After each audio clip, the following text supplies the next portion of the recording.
Compose, épisode 10. Mais déjà, je me sens bien de faire ce que je fais. Le matin, quand je me lève, je fais un métier qui me plaît. Alors, je tends toujours, j'essaye de tendre vers aller encore plus de sens dans mes projets. Donc, pour pouvoir utiliser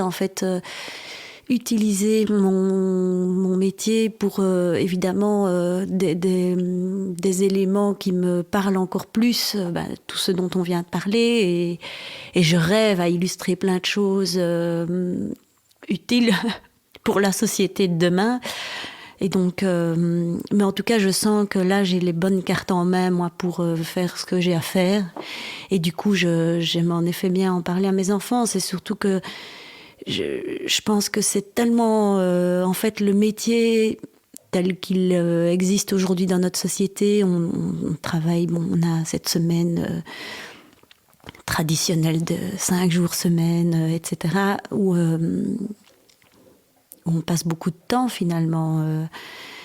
Et donc, à un moment donné, moi je me dis, pour mon corps et mon esprit, c'est vital que je puisse essayer de faire un maximum ce qui me nourrit. Mon invitée cette semaine pour ce 10e épisode, c'est Pauline Antoine. Pauline, elle est illustratrice et son projet personnel c'est Pouette Pouette, mais elle propose aussi ses services aux entreprises avec Poney Illustration. Ensemble, on a parlé du moment où elle a changé de métier pour revenir au dessin, sa passion d'enfance, du plaisir qu'elle y trouve, de son envie de raconter des histoires, de son intention de se former, de ses enfants qui sont une grande source d'inspiration et des sujets qu'elle veut aborder dans ses dessins. Je vous souhaite une très belle écoute. Merci Pauline d'être avec moi aujourd'hui sur Compose. Avec plaisir, ça me fait plaisir aussi.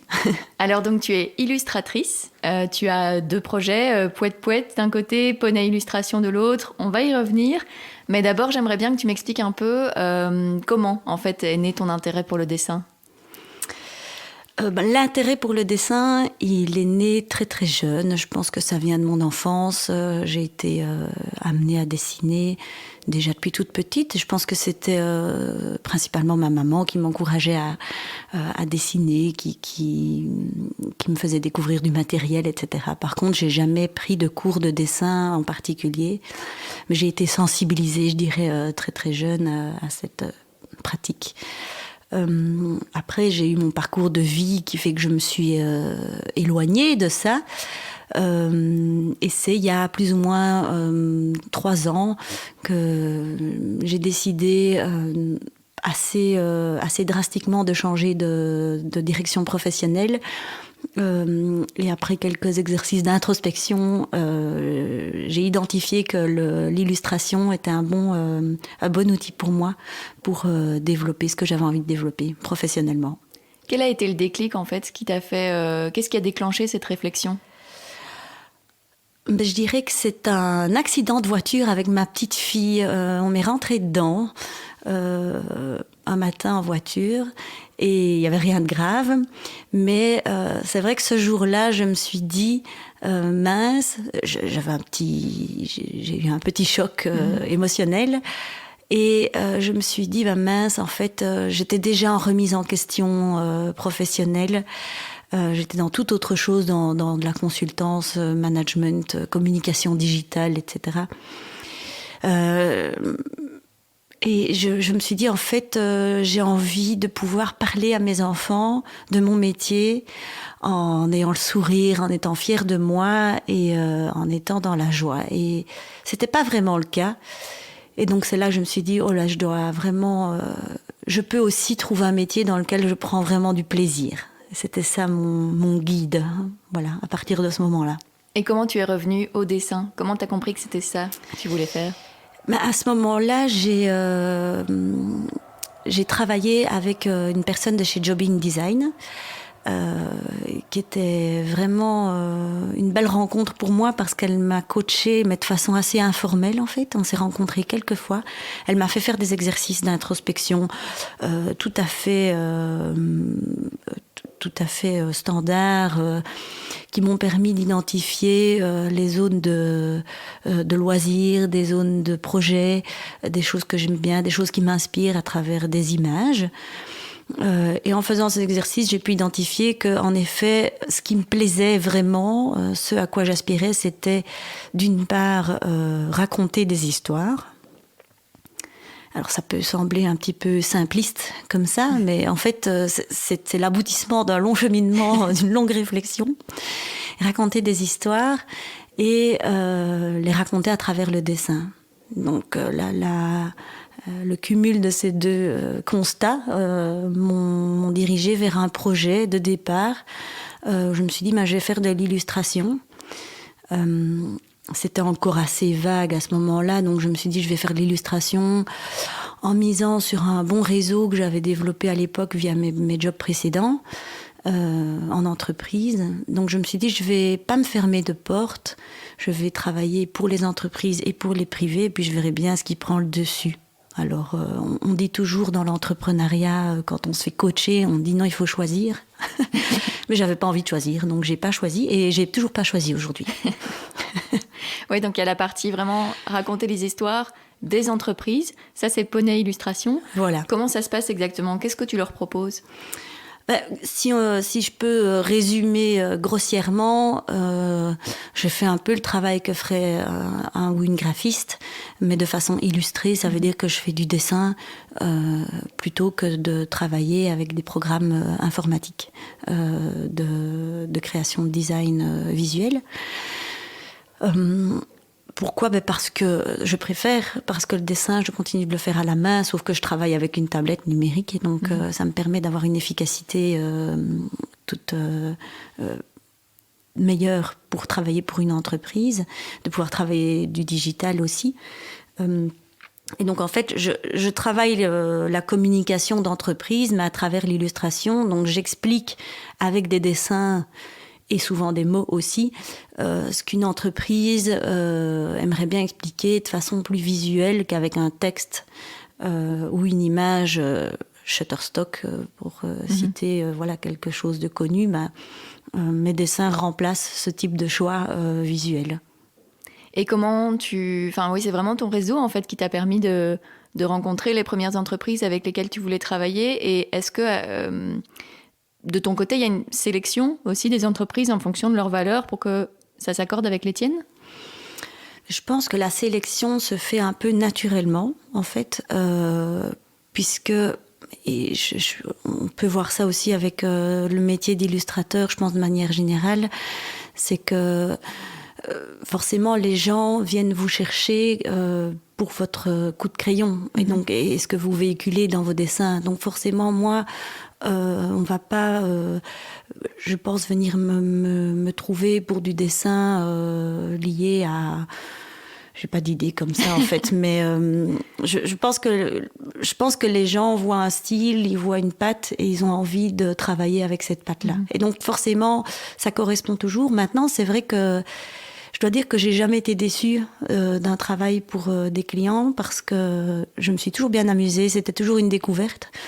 Alors il y a des petites choses en tout cas que je peux me permettre aujourd'hui de ne plus faire et que je n'aime pas trop faire. Par exemple, des logos illustrés.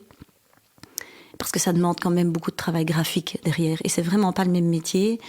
Et c'est pas la partie pour laquelle je suis douée, ni la partie que j'aime. Donc j'aime vraiment bien me concentrer sur le dessin. Mais par contre, c'est clair que les premiers clients, c'était des connaissances qui m'ont fait confiance, qui m'ont permis de créer un portfolio et pour me permettre d'aller trouver d'autres clients et ainsi de suite. Donc je pense que dans les métiers artistiques, ce qui crée la valeur, c'est le portfolio et donc c'est un peu l'effet boule de neige qui fait son travail et duquel je peux bénéficier aujourd'hui. Mais j'ai vraiment des clients qui me font des demandes tout à fait variées. Je travaille pour des brochures dans le domaine de la gestion forestière, je travaille pour des agences immobilières, je travaille pour des ASBL. Et d'un autre côté, je travaille aussi pour beaucoup de clients pour lesquels mon travail est anonyme. Je travaille pour des communications en interne, et donc Il y a vraiment des choses très variées et pour des particuliers aussi, je peux travailler à la fois pour des communications de naissance ou pour des communications de décès. Et chaque fois, pour moi, ce qui est génial, je trouve que c'est l'accompagnement de personnes dans le message qu'ils ont envie de véhiculer. C'est vraiment cette partie-là que j'aime bien, en fait. Donc, c'est la partie raconter l'histoire. Et je crois que chez moi, le crayon, c'est un outil. Voilà. Et tu arrives, même si c'est raconter les histoires des autres, tu arrives à quand même laisser exprimer ton univers, ton style, ta créativité dans ce projet-là aussi ? Je pense que ça, c'est inévitable. Oui, c'est inévitable. Et même si je pense que ma patte, je la travaille encore tous les jours, elle va encore évoluer. Et mon style aussi, mais je pense qu'à la base, il y a quand même il y a quelques clés comme ça, quelques fibres où on peut reconnaître ce que je fais, mon énergie dans mon travail. Et je pense que ça, que ce soit un dessin triste, un dessin comique, un dessin sérieux, on va retrouver quand même mon énergie dedans, je pense. Il faudrait le demander à mes clients. Comment tu décrirais justement le style de tes dessins ? Je dirais que c'est un univers un petit peu naïf. Je dirais naïf, joyeux et poétique. Mais avec une sensibilité, je dirais que j'essaye toujours de conserver pour être au plus juste. Voilà, ça c'est ce que j'essaye en tout cas. J'essaye à chaque fois en fonction de la demande d'être juste dans ce que j'utilise comme mot, dans ce que j'utilise comme couleur. Mais je pense que dans mon coup de crayon, il y a toujours quand même une petite forme de poésie et de naïveté enfantine. Voilà. Même quand je fais des portraits d'adultes. Oui, il y a aussi cette partie-là, ça je l'ai vu sur ta page Facebook. Tu peux aussi proposer des portraits vraiment, genre des employés d'une entreprise par exemple. Oui, mais comme pour la plupart de mes projets, c'est un projet qui a émané d'un client. Donc, c'est pas moi qui ai eu l'idée de ce projet, c'est un client qui souhaitait uniformiser tout simplement les visuels de ses employés, de ses collaborateurs, plutôt que d'avoir plein de photos dépareillées ou de devoir faire un shooting photo. C'était une autre option. Alors, est-ce que c'est un one-shot ou est-ce que c'est quelque chose qui va se reproduire je ne sais pas, mais c'est clair que comme pour tous les autres projets, je me suis dit que je pouvais tenter de répondre à la demande de ce client et ça a bien fonctionné. C'est quelque chose qui m'a plu, donc c'est un peu comme ça que les projets émergent souvent. C'est que un client vient vers moi en me disant « Tiens, tu sais faire ça ?» Et en fait, au départ, je ne l'ai jamais fait, mais j'essaye de le faire. Et donc, je pense que ça, c'est ce qui est vraiment fantastique avec l'illustration, c'est qu'en fait, c'est applicable à plein de choses. On ne se rend pas compte, mais en fait, il y a de l'illustration dans plein de métiers. Les architectes illustrent, les informaticiens illustrent leur site web ou leur code avant de l'écrire. Et donc, c'est illustrateur, illustratrice, c'est un métier qui peut s'appliquer à plein de domaines, en fait. Donc, je pense que à ce titre-là, j'ai encore un univers à découvrir devant moi. Et justement, tous ces échanges avec tes clients, ça t'inspire pour d'autres choses? Ça fait vraiment évoluer aussi ton projet vers des choses que tu n'aurais peut-être pas imaginées? Oui, clairement. En fait, le fait de travailler avec mes clients m'inspire toujours des nouveaux domaines d'action pour l'illustration, de toute façon. Donc, m'encourage à peut-être me tourner moi-même encore vers de nouveaux clients, parce que j'aime toujours bien travailler pour des entreprises. J'ai l'impression que je me sens utile, en fait. Je sens que mes dessins servent à quelque chose. Maintenant, c'est vrai que le fait de travailler pour quelques clients sur des projets plus littéraires m'ont donné envie de me former davantage et d'aller explorer ce créneau du dessin littéraire, donc des albums jeunesse, de la BD, mais qui est aussi un univers bien particulier. Et donc, pour lequel on ne s'improvise pas du jour au lendemain. Donc ça demande quand même un travail important d'illustration, de coups de crayon et de narration. C'est né comment en toi ce projet, cette envie de passer à la BD ou au livre jeunesse? C'est né comment? Je pense que depuis le départ, le livre jeunesse, en tout cas l'album jeunesse, c'est quelque chose qui m'inspire. Et j'ai des enfants et l'univers de l'enfance m'inspire énormément. Mais parce qu'on le sait, il y a plein de choses, à retirer de cet univers insouciant, plein d'humour. On se dit toujours, quand on a des enfants, on devrait noter toutes les phrases qu'ils nous disent. C'est tellement marrant, inspirant qu'on peut en faire des albums entiers. Donc c'est vrai que l'album jeunesse m'a toujours inspirée. Même l'illustration de sujets plus compliqués aussi.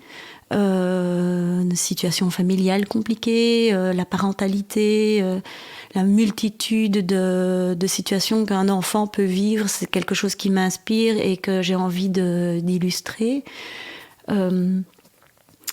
Mais c'est un domaine assez difficile. C'est le domaine de la littérature, donc il y a beaucoup d'appelés et peu d'élus. Ouais. Et donc c'est quelque chose qui se fait pour moi à côté de mon métier d'illustratrice pour entreprise. Et d'autre part, j'ai eu la chance cette année d'avoir deux clients qui m'ont demandé de travailler pour eux sur des projets de manuscrits. Un dans la littérature jeunesse et l'autre pour une bande dessinée pour adultes. Et donc ça m'a amené à travailler pour eux, ça m'a amené à me pencher sur cet aspect littéraire, mais vraiment en tant que débutante. Et ça m'a beaucoup plu en fait. Je trouvais ça génial de pouvoir illustrer quelque chose plus en profondeur, un propos plus long qu'un prospectus client B2B. Et cette première expérience m'a donné envie d'aller plus loin, de me former et de pouvoir éventuellement sortir quelque chose à un moment. Mais je sais que c'est un projet de plus long terme que je dois prendre le temps de faire mûrir. Voilà. C'est important, oui, de se former parce que le dessin, pour toi, c'est vraiment... Tu l'as appris en autodidacte.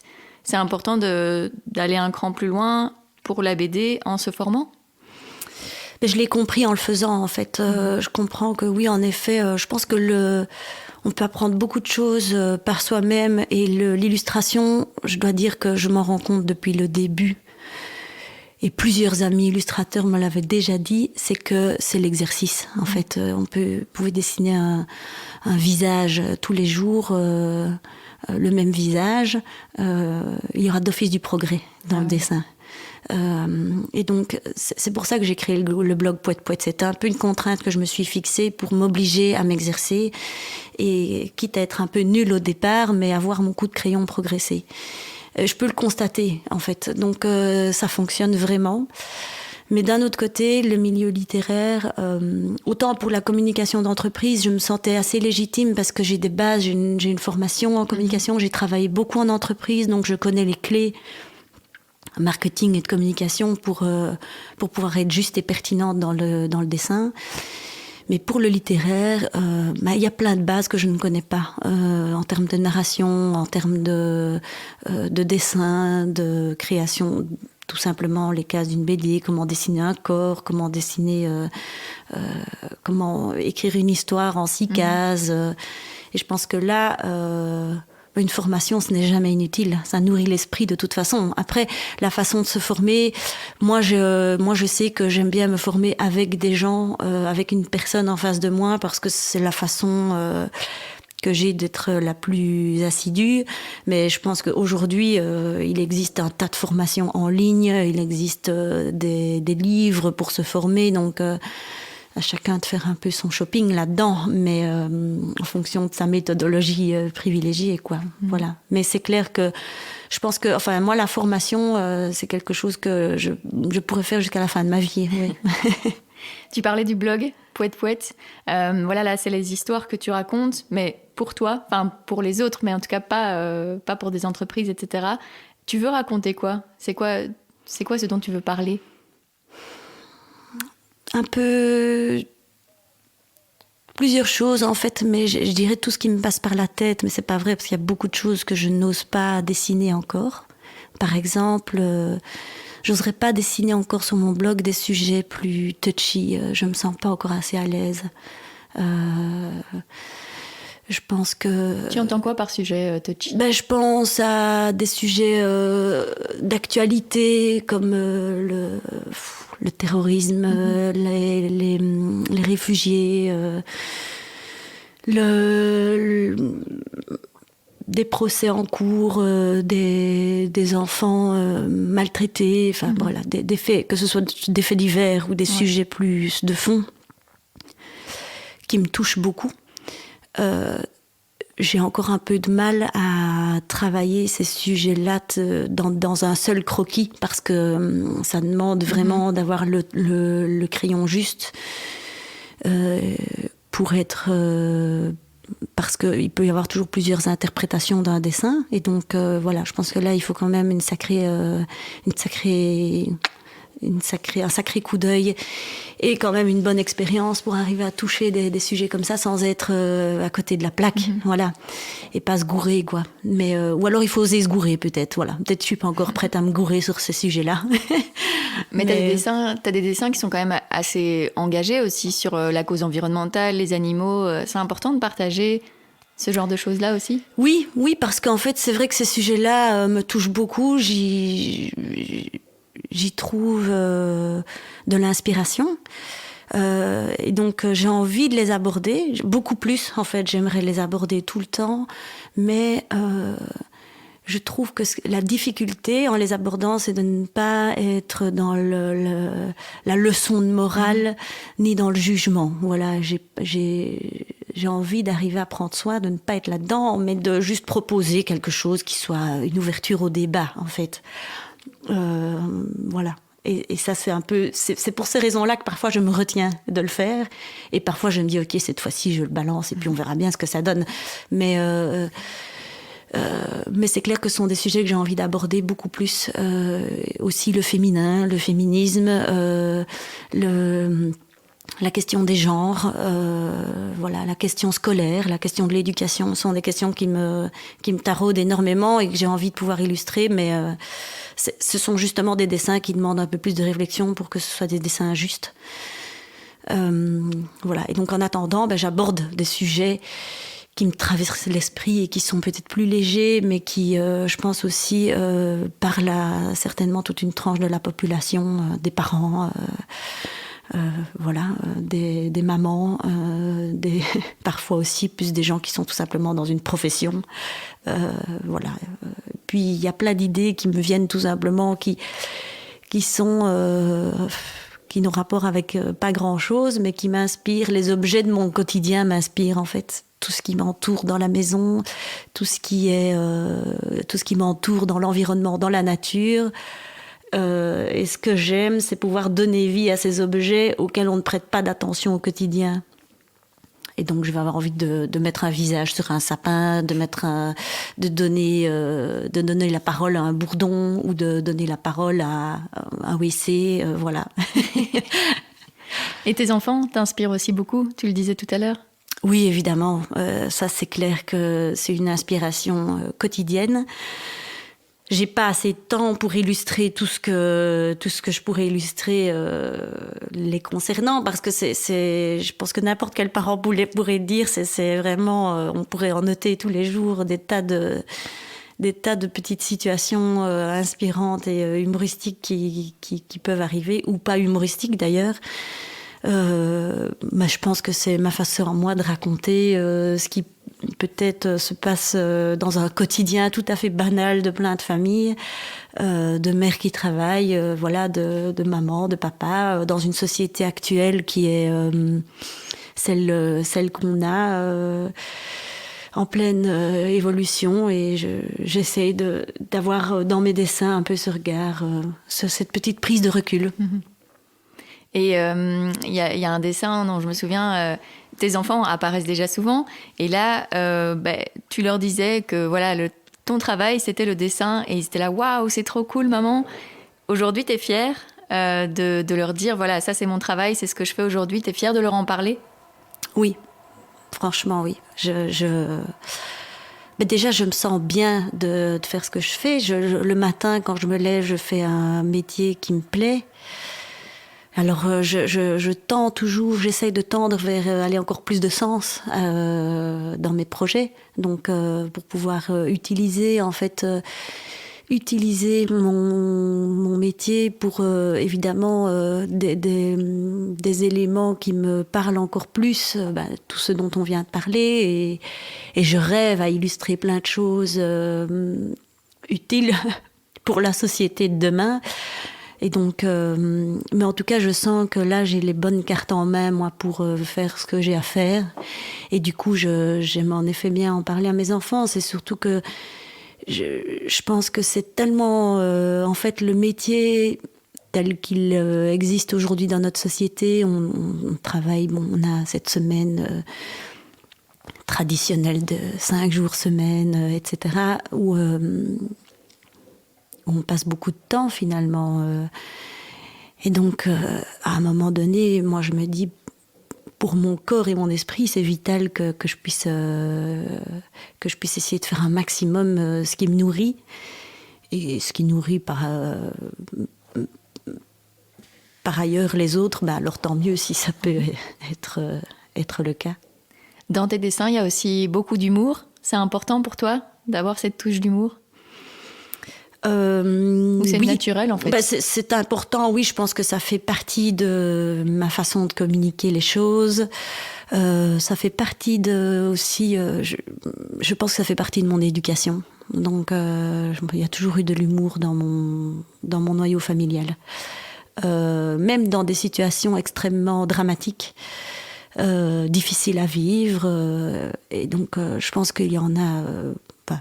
il y en a dans d'autres cas de façon bien plus grave que ça, mais je pense quand même que l'humour est un outil majeur pour pouvoir aborder des sujets et pour pouvoir aussi s'auto-analyser, pour pouvoir appréhender ce qui nous entoure. Je trouve que c'est un bon outil pour avancer, en fait. Oui. On parlait tout à l'heure de ton blog Poète Poète. Voilà, tu t'étais mis un petit challenge entre guillemets pendant 1 an, un dessin chaque jour de la semaine. Donc tous les jours, les gens recevaient un dessin. Pourquoi tu as voulu déjà te lancer dans ce défi? C'était pour ce que tu disais tout à l'heure, vouloir faire évoluer ton coup de crayon? Oui, parce que vu que je travaille principalement pour des clients, forcément, l'illustration, c'est pas juste un hobby, je gagne ma vie avec ce métier-là.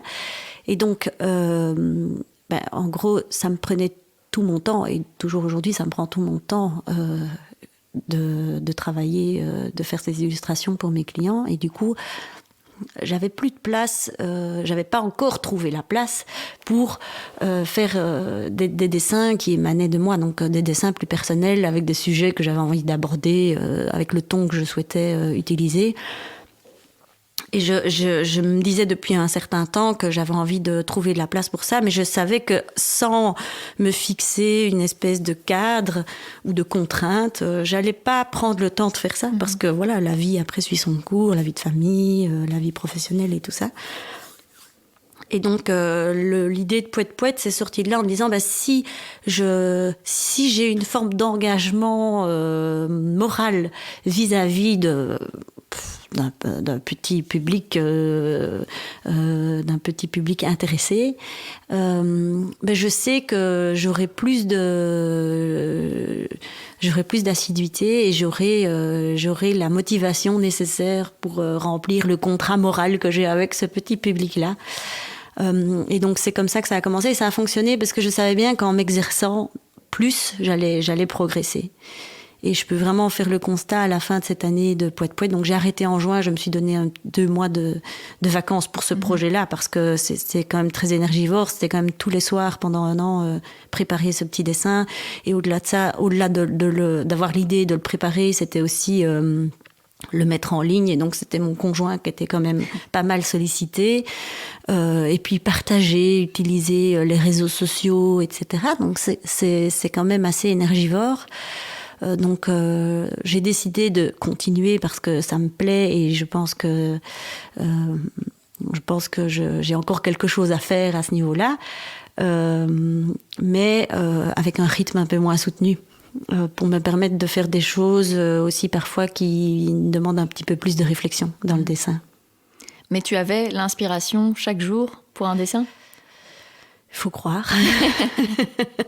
J'avais l'inspiration chaque jour, mais forcément, je pense qu'il y avait des jours meilleurs que d'autres. Et on le voyait dans les dessins. J'ai beaucoup d'amis et mon conjoint, mes enfants qui m'ont soufflé beaucoup d'idées en fait aussi. Hein. Donc les idées ne venaient pas forcément toujours de moi, mais je les ai juste mises en image. Et il y a un troisième aspect de ton métier, c'est l'envie de partager, de transmettre. Voilà, pourquoi cette envie de donner des ateliers aux plus jeunes ?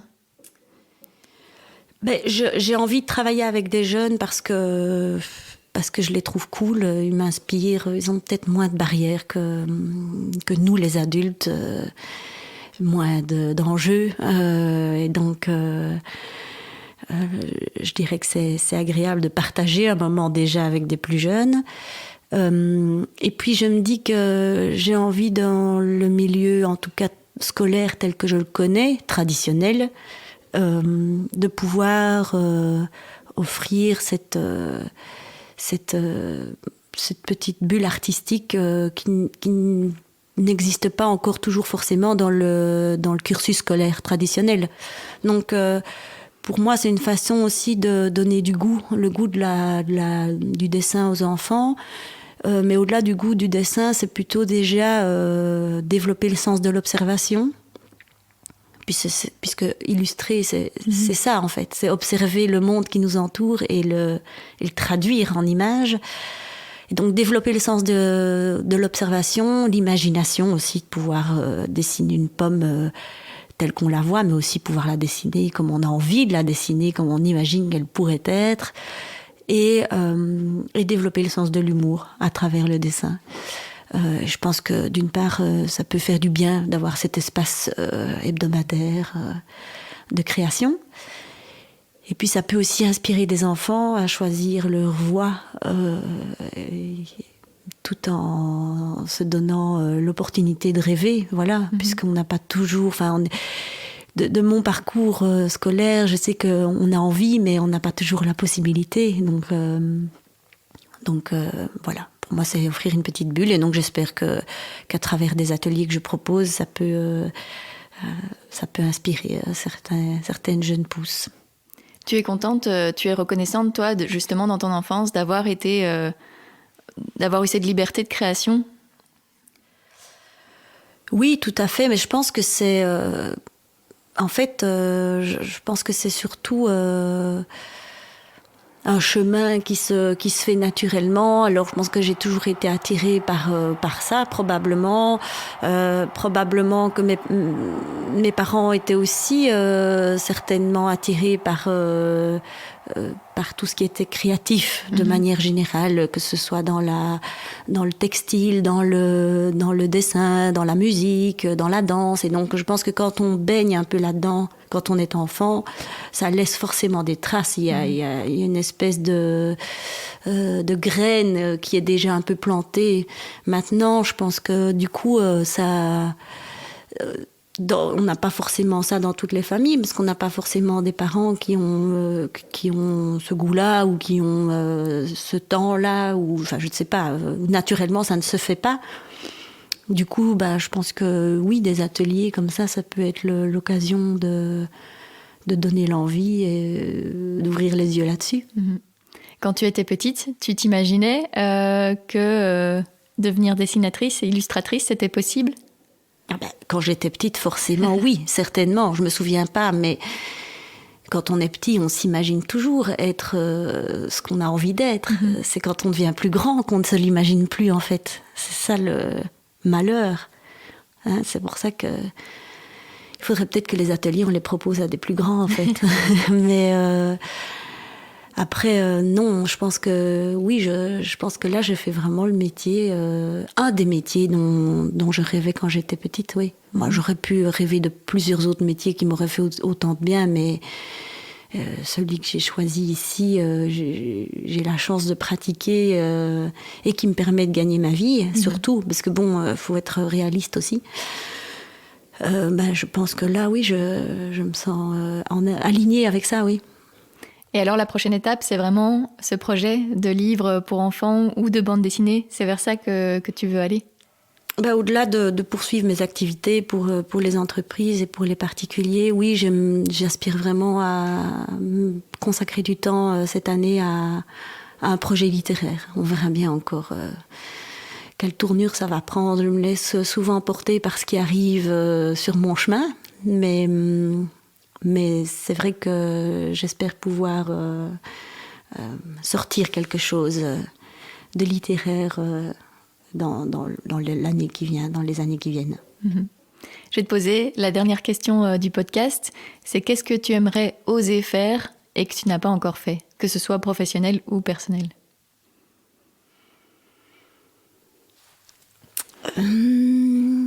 Ça.